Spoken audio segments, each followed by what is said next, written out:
Welcome to Wager Talk Today, the gold standard of sports betting shows where we talk the talk and walk the walk. It's Thursday, no NBA games tonight, but you bet your sweet behind we're going to be talking NBA. We're going to talk with Yanni and this steam sheet. Rough morning for me. My tennis play lost in spectacular fashion despite beating the line by over $2. That's how it goes, but we got a lot of stuff, Dan. What are we getting into today? But don't worry, you did your job. We just didn't cash. That's what Gianni would be telling you. And Gianni is back. That's right, folks. Gianni the Greek going to give you the Steam report. What's going on his Steam sheet? What action are we seeing? Also, are we seeing some early action here in NBA playoffs?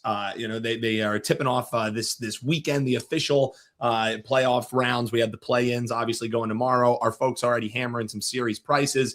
We'll get any thoughts of futures from our man Gianni the Greek now that majority of the matchups are set. They will all be determined tomorrow. Joe Raineri joining the show. He's got an early pitch for you guys here. The 4-game set concludes Angels and Yankees. Can the Angels make the split? Well, they're turning to a bullpen game to do so, and they are huge underdogs. Near $3 favorites in some spots are the New York Yankees. How do you attack a game with a spread like that? Joe Raineri is going to let you know, and he's going to preview both of our NBA play-in games for Friday. That's the Hornets taking on the Magic and the Warriors taking on the Suns. And he's going to take you all around the world. We're looking to make it 2 straight on our Wager Talk Today play of the days as we cashed in with our strikeout prop over yesterday. So, Andy, plenty to get into, man, on a Thursday. Even if there isn't NBA action, as Andy said, whether you're behind is sweet or not, we will get you ready for the NBA playoffs starting tomorrow, man.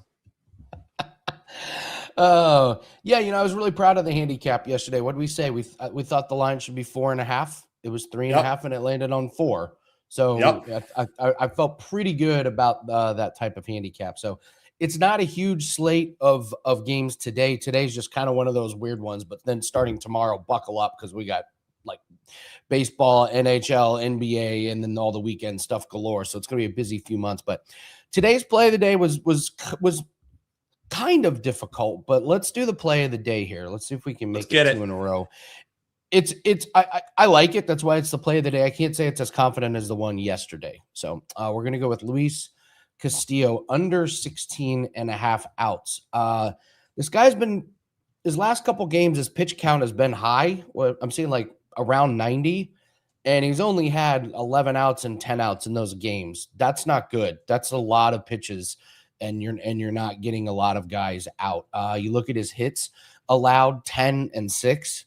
So he's putting runners on base. You look at his walks. Walks are pretty good. But then you look at the strikeouts, and they're just not really there, 3 and 4, and he's facing the red hot Padres. So yeah. I think this is a bad matchup.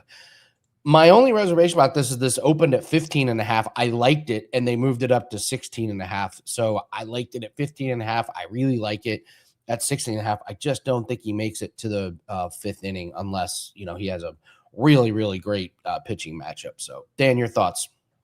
Well, you know me. I always like it when we're kind of fading a potential line move that people are looking towards the over. I think maybe why you saw this, look towards the maybe tick up is because the Padres, at least last night and kind of in this series, they've started a little bit slower. So maybe the thought process is, hey, once they get to the bullpen, that's when they really start cracking. However, this lineup is so volatile, man, that they can explode at any minute. So it doesn't surprise me even a little bit. A guy who hasn't typically been going deep, he's going to go deep against a hot hitting team. I don't really see it. So that's why we ended up on Luis Castillo under the 16.5 outs. Let's make it 2 straight Wager Talk Today play of the day. While you're hanging out with us, folks, hit that like button if you haven't already. Subscribe and drop your play of the day in the comments. And who knows, include your Wager Talk username. You might even win a free 3-day flex pass when you're dropping that. Who knows? Just drop it in the comments below, Andy. Let's bring in Yanni. Let's talk about what we have going on today. Yanni, it's not a huge that kind of says it all right there. Like, what do you think of today? Stretch. Yeah. I know the feeling, man. Yeah. Shout out Shout out to my man Block and everyone that's here in the chat. It's that kind of day, but I'll tell you what, I'm kind of taking advantage of it. I swear to you, I gave my assistant off because her kid was sick. So I said, just stay home. And I actually am getting a massage at 2 p.m. So I ordered a massage for myself a little later. I'm going to take advantage of the slower day. But I'll tell you this, we have gotten down on some Major League Baseball. There have been plenty of moves in baseball and NHL. I fired 2 premiums already in baseball, coming off a really hot 7 days. If there's anyone that's won more money over the last 7 days, definitely buy their stuff because I've been on fire. It's just everything's lining up good. Again, I feel confident with our power ratings in baseball right now. And as far as the NBA goes, I'm already prepared for this weekend. And I'll tell you what, we're going to fire a 5% on Saturday. This is the part of the NBA season we've been waiting for. Throughout the season, we were grinding. We picked up some profit. We were able to end up ahead, which is good because it's tough to navigate the NBA season. But now it's different. Now there's opportunity to really lock in value. And so far, so good. We hit 2-4% back-to-back nights on totals. Lost the Clippers side yesterday, but that's going to happen. Overall, I'm happy where we're at, and more importantly, optimistic about what's ahead. Again, whenever there's opportunity, we're here to take advantage. So there's stuff going on. There's always opportunities to make money. Absolutely, absolutely. What are you seeing in baseball? A lot of day games today as well. Yeah, I'll just read off from the steam sheet.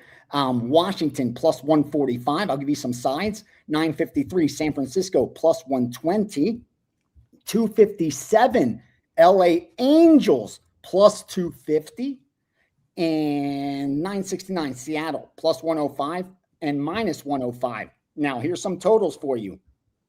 969, under 8.5, Seattle, San Diego.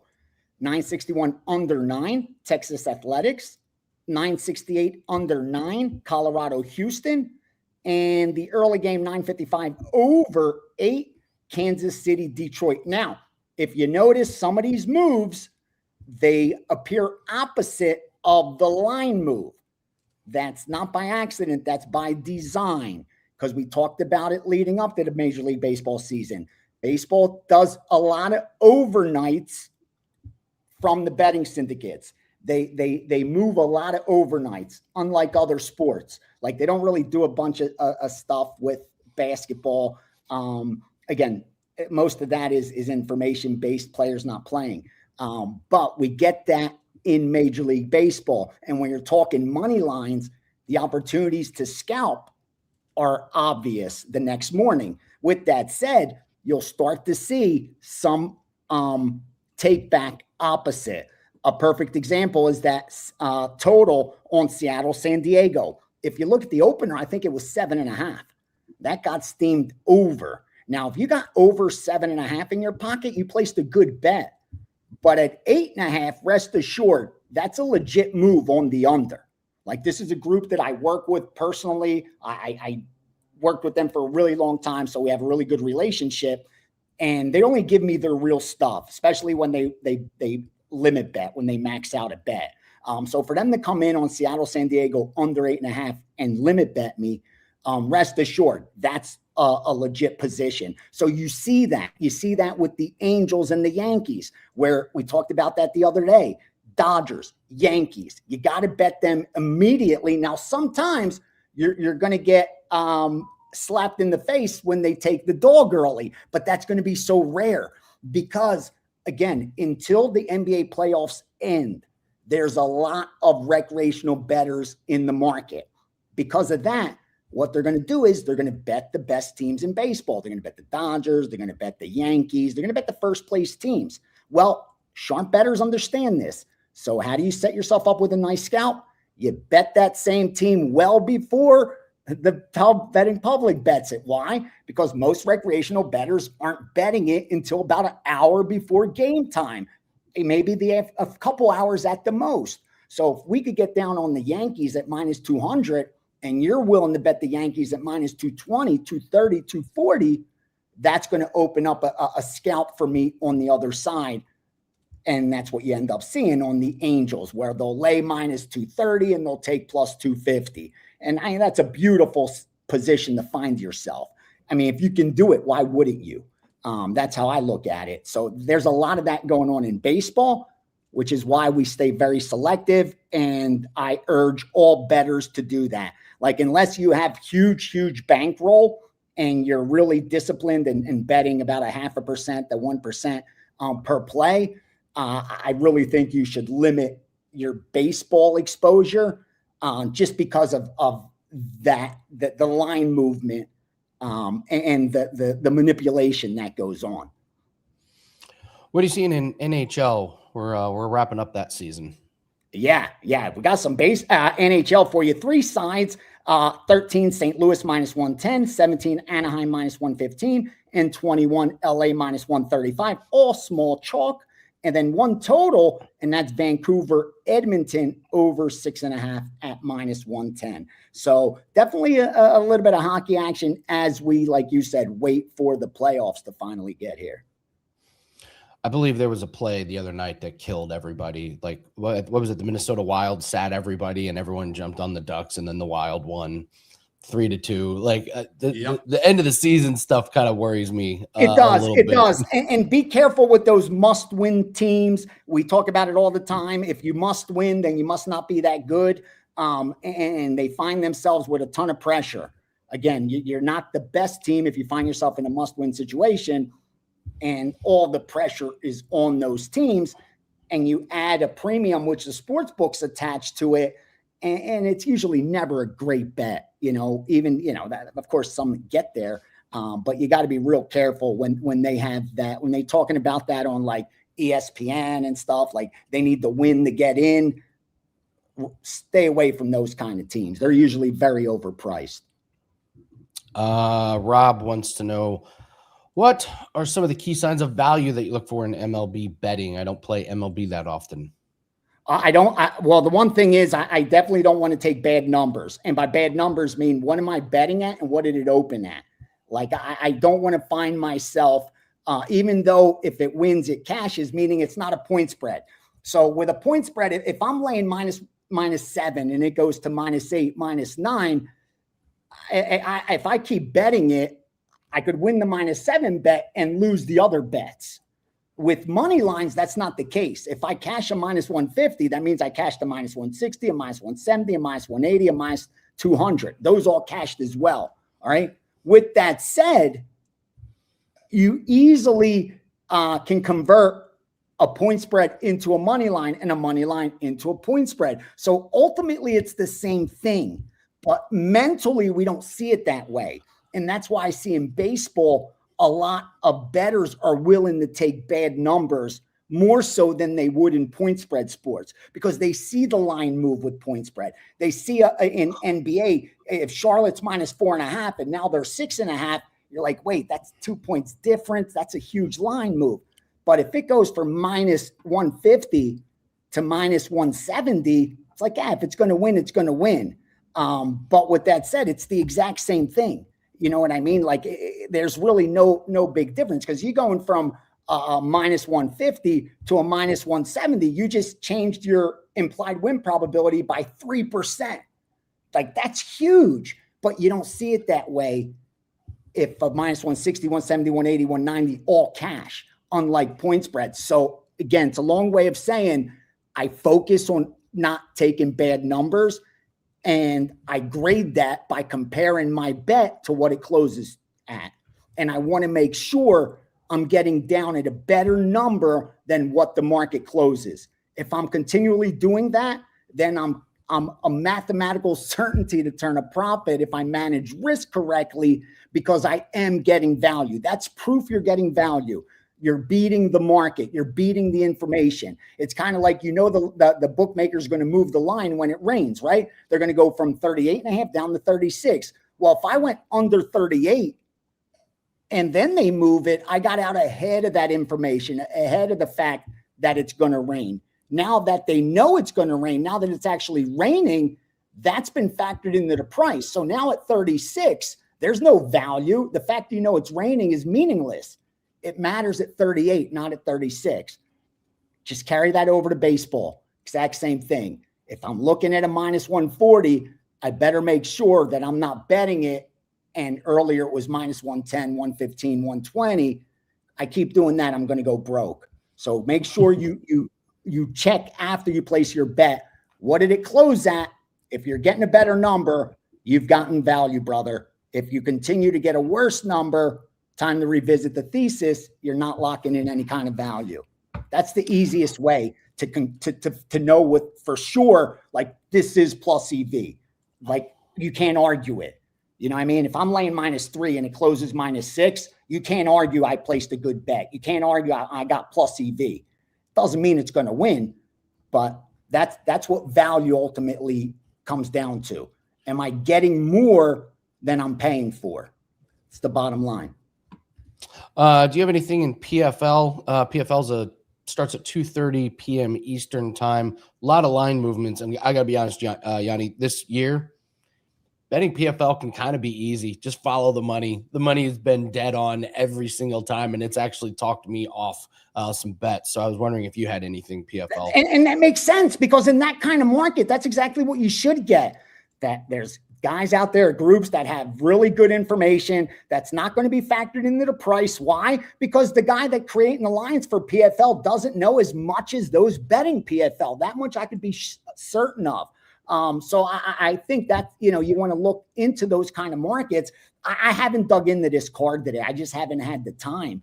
And with those kind of big line moves that you touched on, that's proof that's in an inefficient market.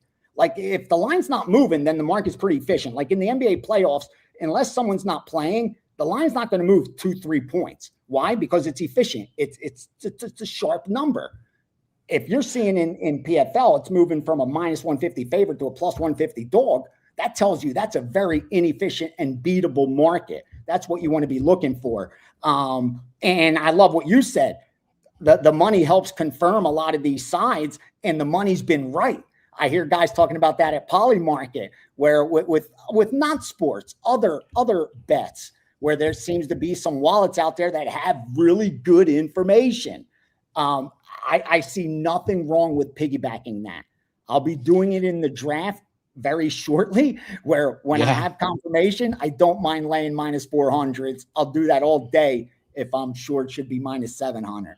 So I haven't touched this PFL, brother, but I what's it called? I do urge bettors that have time to do it. It's tough. It's tough. It's just so many markets. Chelsea Hackett is the big one. I thought I was ready to bet against Chelsea Hackett, and then she opened as like a -140 favorite. Now she's -258. So that line move has to be taken serious. She's a lock against Vasquez. Then she's a lock. Sierra Clark's been taking a lot of money. That's a pretty significant move. Chris Mixon today is taking a lot of money against Sheridan. That was a play. And then Yags, this was a classic like buyback and then buy in at the lower number. Yags opened at like -500. Then he was down to -350. Now he's at -470. So Yags over Tyson Pedro. Did you know Tyson Pedro's fighting today? No. Wow. Yeah, I can't wait to bet against Tyson Pedro. Yeah, you got to bet Yags. So, anything with UFC? I like that. I like the Hackett, man. I wish I would have got a bet. The number wasn't so high. I'm missing something with that matchup, and I like it. Yeah, I'm missing something with it. I don't understand the line move, but again, I just let the money tell me a story. So, we recorded our breakdown video for Canada. Curious your thoughts on some of these lines as they hold right now. A couple big swings in line moves, like where the favorite was the dog when it opened. That's what's kept me a little cautious on this card. But the two that jumped out at me was Gage Young over Moises. I just think, again, Moises got all the experience and all the UFC experience, more importantly. But I think Gage finally got that win by beating Mahashati. And I think he should be able to roll that over into another W here. Yeah, he's a lot younger. I don't think he's going to be at any real disadvantage against Moises. And then the other one that stuck out at me, I haven't fired. I was going to send this out to subscribers, but the line's kind of dropping. and I wish I would have got the opener, and that's Kyler Phillips against Charles Jourdain. I think you're paying a premium for Jourdain because it's in Canada. And I get it. Maybe it's warranted because you could sway the judges based on the crowd. But with that said, I think that's the only reason this line's that high.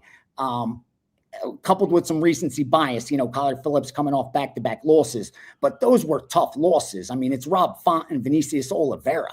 You know what I mean? I don't think many are going to get through Oliveira. He got his first loss against Batista, but still. So I kind of liked Phillips there. And I think Jourdain coming off back-to-back performance bonuses, I thought he was going to be a little overvalued here. You get back-to-back finishes, but that was against old Davy Grant and, Victor Henry. So I think Jourdain's a little bit overvalued there. For me, I like Phillips. It's just the line dropped a little more than I'm comfortable with. I wish I could get a better plus. If I could get plus 140, I'd have fired a 4% already. But at 125, I'm still deciding. Last question. He wants to know if you got anything on the Nationals game. You got two pretty good pitchers here. It's a day game. I have nothing on Nationals Pirates. I know Washington caught some steam. Washington definitely caught some steam. I like the over myself. I know the under 9 got hit and is actually sharp, but I disagree with it. I actually like the over in that game myself. So I like Washington and over. Okay. Yeah, I can't say I have a strong opinion on that. So what do you have up for everybody going into the weekend here? Right now I have the steam sheet up, and that covers all of today's action. I got a MLB premium attached to that. It'll have NBA, NHL, and Major League Baseball, and I'll be adding throughout the day, along with any NBA, because we do have the NBA playoffs coming Friday and Saturday. Like I said, I've already power rated all 6 games and already found a 5% for Saturday's action. So we'll have packages up for Friday NBA, Saturday NBA as well. And if I could confirm some UFC, we'll fire there also. But the guys, that long-term guys, you'll definitely get even the monthly guys, weekly guys, you'll get premiums like yesterday. And hopefully we keep grinding and turning profits. So far, so good. So let's keep riding this out. All right. Thank you, Yanni. Appreciate Best it. of luck, brother. Good luck. Yeah, good luck. Yeah, Andy, with right. with that live Q&A they kind of had there with Yanni too, it's a little sample of what you would get with the Steam Room that this weekend, sometimes it's for our insiders like Financially Free and Focus just joined us. Thanks for becoming an insider. This weekend, it is for clients of Yanni 30 days or more. So that's the only people who are going to have access to the Steam Room for this weekend. Essentially what that is that Q&A where we were just doing. You get an hour plus with Yanni where you can pick his brain, ask him any questions that you have. He also gives you the steam of the day. So that'll be this Saturday. Anyone who's locked in with Yanni over at wt.buzz/ace for 30 days or more, you're going to get a link to be in the Steam Room with us this weekend. All right. Dan, get us a little bit excited about lacrosse for this weekend. Get us pumped. Yeah, well, we got a play locked and loaded now. Why does Andy bring this up is because the powers that be said, dude, we're not talking about this run that we have gone on enough here. So they're locking you in. You can get access through the PLL Championship, which ends on the 20th of September. So this is all the way through the summer, through the beginning of the fall there as well. And I mean, the results speak for themselves, Andy. What we've done in the last 30 days, 8-2. We're not crazy volume. We're really selective. But that 80% run, if you look at what we've done this year, we're looking at 74%, 26-9. And what we've done lifetime since Andy and I have partnered together doing these lacrosse picks, 114, 75, and 1. So we've done it long term. We've done it short term. Folks, you can hop on board. We got a play loaded. We have never fired a 5% play. We don't have one this weekend. But if we do, it'll be included in this package for you. $179 is what you can get it. Literally 50% off. Never a better deal that you've had. I know it's niche. I know it's not something everyone's going to be betting, but this is offered at pretty much every major sports book except for some of those that are down in Florida. But we have Kelly working on that. She's working on the Hard Rock Hard to try and get you guys some lacrosse action down there, but offshores have it as well. So guys, partner up with us. That's a almost, Andy, through both of these seasons. You're going to get the national championship. You're going to get the PLL championship, any futures, all of that for half price, no brainer, WT.buzz/AL. And hopefully, Andy, I keep doing my job and we stay hot and we stay selective. One play loaded for this weekend. We may have more. Do you know how we got that special, Dan? It was sent to us by our very near and dear friend, Mr. 1208 Johnny. There he is. 1208 Johnny. That's right. 1208 Johnny showed up again. If you're not familiar with 1208 Johnny, what happens is our show starts at 12, and at 1208, Johnny sends a message about a promo to go over.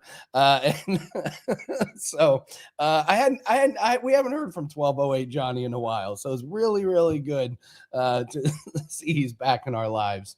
So no, I'm just kidding. Yeah, I'm just kidding. We love it. I'm not kidding. I'm not kidding. It was 1211 Johnny today, not 1208. So yeah, half price. You know what he'll say, Andy, just be glad you got a damn promo. Shut your ass up. Here we go. So let's see. We got a good cricket play that's up tonight. That thing is half price, so run a nice special. So lock that thing in. And PFL it starts this afternoon. We've got some all access plays for PFL and UFC. So if you want to get on board 3 days, you get 3 free, or if you just want the lacrosse special, we got a lot of good things over at WT.buzz/AL. Let's bring in Joe Raineri. Joe's got a lot to go over today. We're giving you baseball. We're giving you NBA. How are you, Joe?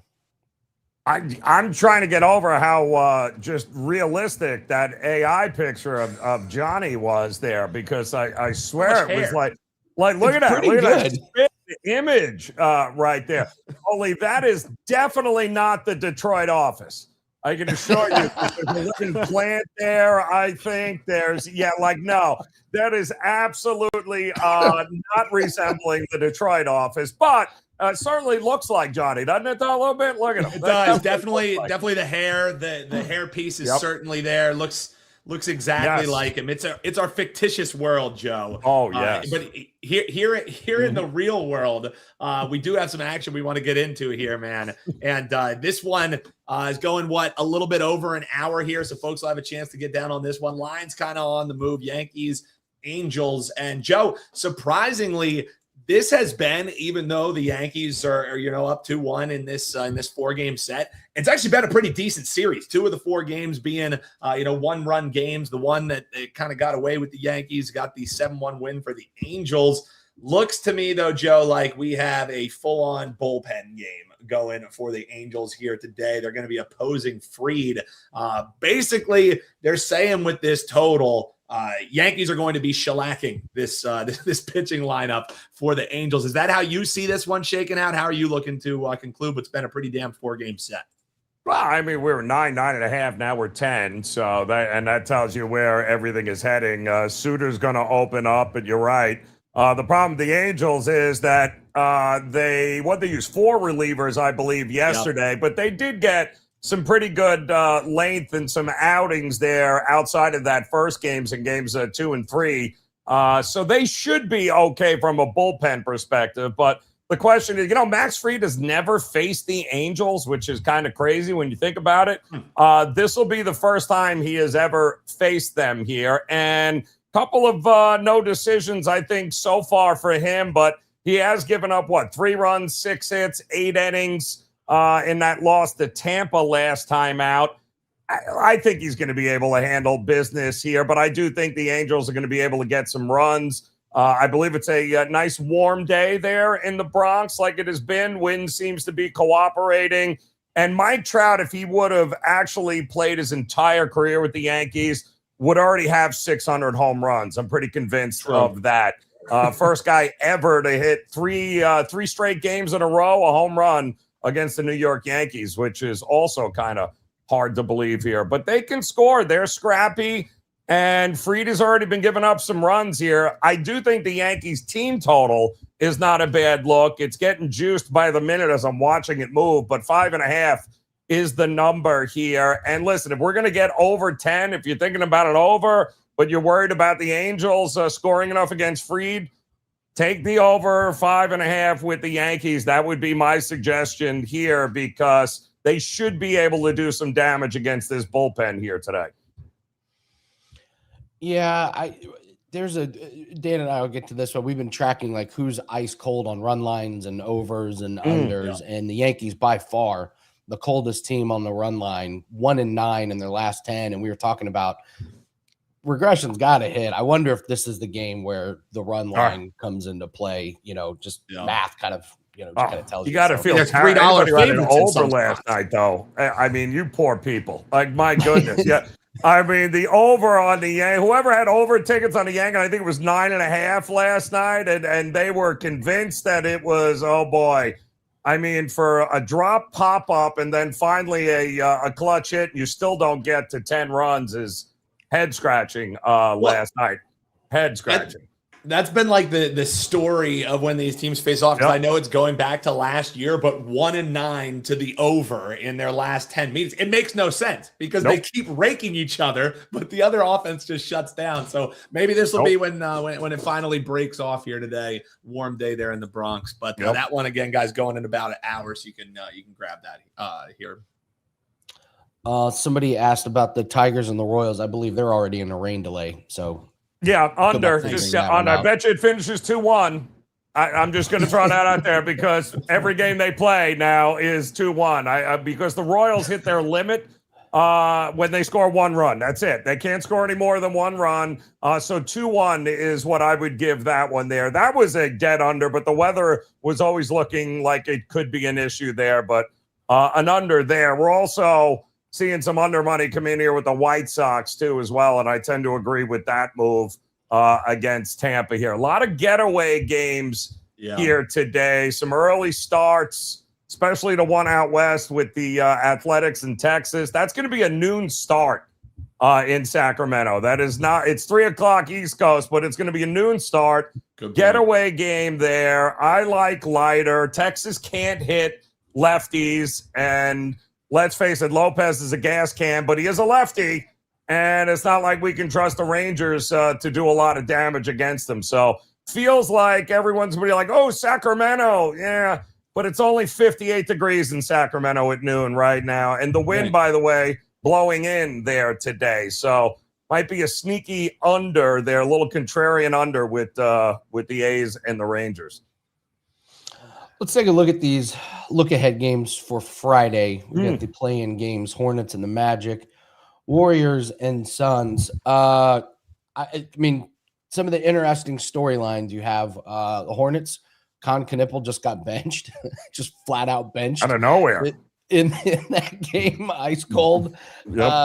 Steph Curry making one more run, and there's an awesome video of what Draymond Green did to Kawhi Leonard in the last 3 minutes of that game. Just went old school Draymond and pulled 3 minutes of his youth out and just completely shut him down. So we got Hornets and Magic. We got Warriors and Suns. Let's start with Hornets and Magic. Any look-ahead thoughts? Yeah, I think watching Orlando play basketball sent the game back about 150 years last night because that was just – this team is just unbelievable. They had every advantage in the paint in the world last night.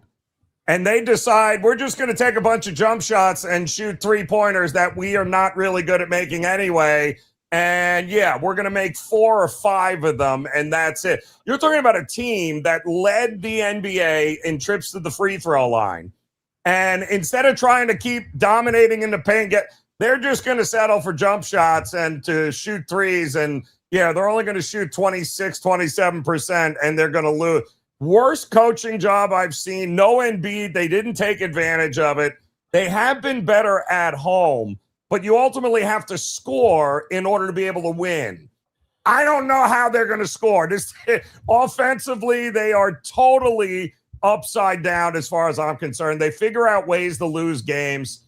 I think Charlotte's got more than enough to be able to get it done against Orlando, who quite honestly shouldn't have any business, even though either team is going to get bounced out rather quickly against Detroit. But I think Charlotte's the better game than Orlando is at this point. I mean, Banchero, man. It's hilarious. 4 of 22, 0 of 5 from 3. I mean, he was lighting it up last night. Like, what? They lost Wagner. I think he came back only to like hobble off in the 4th. But I mean, why are you settling for 3-pointers? Like, you're going to rely on Desmond Bane to carry you to the Like, yes, come they on. are. Just yes, take they it are. to the rack, man. Take it to the hoop. What are you doing? They were fouling them left and right. I mean, they led the league in free throws for a reason. Stay physical. Don't settle for jump shots. But that's exactly what they did. What do you think about Warriors and Suns? Is Steph doing the Vince Carter, I got one more in me? I mean, and shout out to old man Horford, too, man. I mean, hit some big shots in that game. Porzingis also quietly doing his thing. So, listen, anytime you have Steph Curry on the court, playoff Steph is vintage, is a killer. We've seen that version of Steph Curry and the Warriors a lot over, decade plus now. So I wouldn't feel too bad, Clipper Nation. But my goodness, Phoenix, if you can't beat this version of Golden State, back-to-back home games for you in a play-in series, like, now's the time, Booker and company. Like, you've got to win this game. It's very difficult to win 2 games on the row in this spot. But Portland takes over 50% of their shots from 3. And, 3 is more than 2, and they made a heck of a lot more of them than Phoenix did in that first game. But how many 3s do you think Golden State's going to take? So if they don't do a better job of defending the perimeter, Steph Curry and Golden State will steal one and then eventually move on and get, destroyed there by OKC. But hurry up and bet Phoenix sooner rather than later, because this was 2 last night. I'm already starting to see 3s. You can probably still get the money line under 150 at this point. This has got to be a spot that, Booker shows up and they end up getting it done here, because the variance level with Golden State, if Steph doesn't do that, they lose that game by 20 last night. Can he do it again on that knee? That remains to be seen. He took 23 shots. I mean, it's supposed to be on a minutes restriction. Yeah, what happened to that minute restriction? It was a point restriction, I think. Well, you haven't hit 36 yet, Steph, so you can still go out there and play. Keep chucking them out there. But, I mean, who are we kidding, though? This whole thing is laughable about who are these teams beating anyway, besides each other? Like, was somebody upsetting Detroit or Boston? Is Portland going to upend San Antonio? Either of these teams really good? No, it's not. It's just basically an exercise at this point, because we all know the bottom half of the NBA this year. Woo! Good luck, Joe. I mean, my Sixers, they get to be 12.5-point underdogs opening up against the Celtics.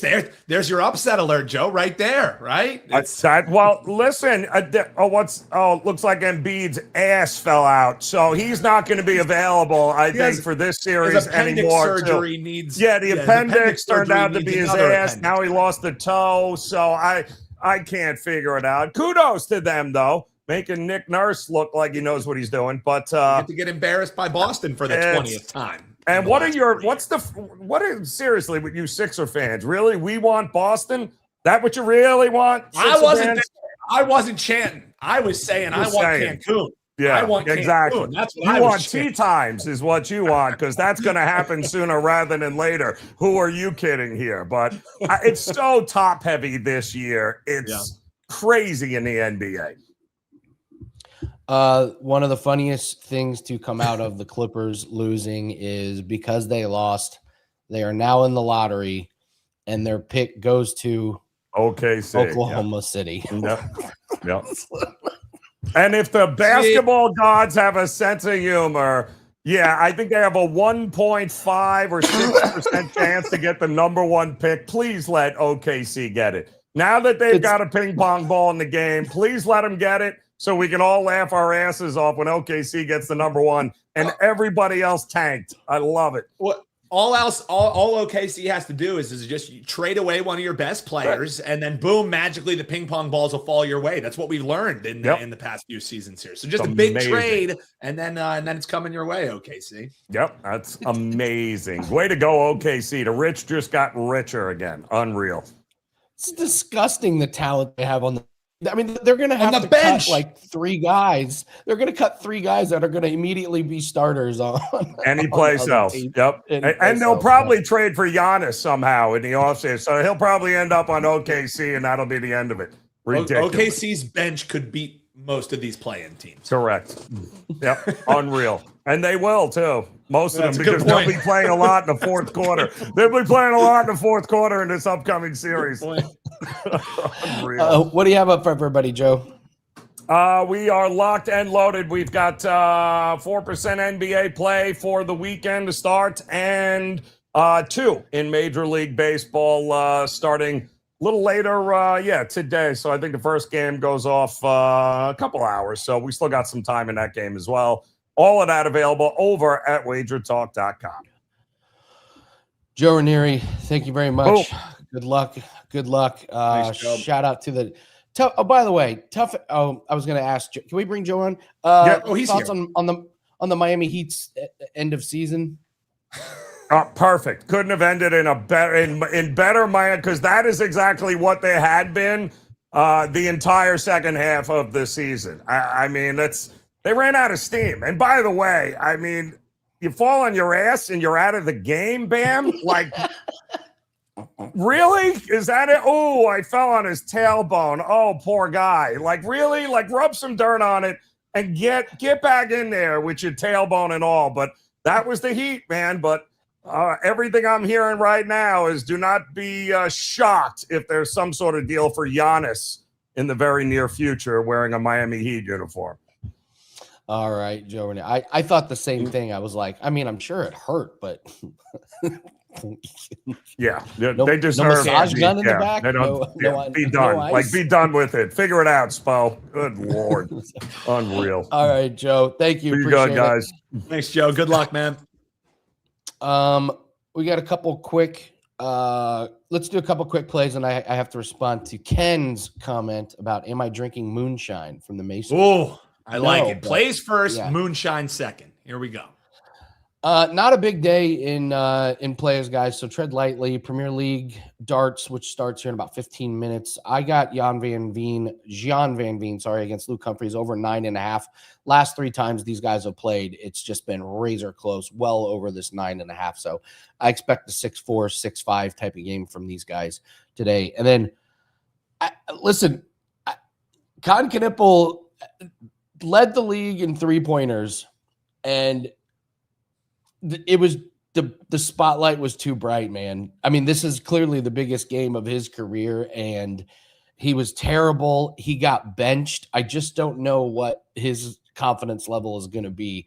I got under 16.5 points, because if those first couple shots don't fall, look out. You might have a rookie on your hands that wants to crawl into a hole. So I was looking at under for Con Knippel and 16.5 points. So let's see. Yeah, recap. We had a nice 4% winner in NBA last night. We had a horrible tennis day today.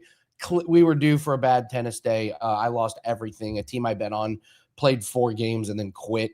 So that was nice to wake up to. So yeah, miserable day in tennis, but we got a 5% best bet that goes off a little bit later today, as well as Dan's lacrosse. We also got NBA plays that'll be up for tomorrow, but, okay. So the mason jar thing. So this is not, moonshine. This is coffee. That looks to me like it's iced coffee. Yeah. It's iced coffee. And I have determined with a little bit of moonshine. Just a little. No moonshine. But these I have determined are just the best glasses, because I found lids that go right on them. So Dan, I can make an iced coffee, and when I'm done with it, I don't have to dump it out. It just goes right back in the fridge. Wow, that's strong. So it's a strong move. And this is with anything. And I started talking to Jan about this. So as kids, what did we drink out of? Little sippy cups and bottles, right? Yeah, they were like shaped like jugs.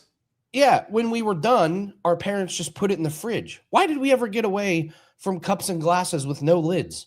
So right. We got by big non-lid. Yeah, like how many times have you drank something out of a drinking vessel because you had to, or because you great just point. threw it Gotta out? Finish it. That's a great point, Andy. Bring now back we have jars. lids. It just goes right back in. When I'm done, I'm not wasteful. I don't throw it away. It just goes right back in the fridge. So I'm just Bring like, back jars. These are great. They come in all sizes, and guess what? Lids fit every single size. So yes, I think we have like 12 mason jars. That's what I listen. I'm down. Fine. Great. Give me an adult sippy cup. I would love a sippy cup.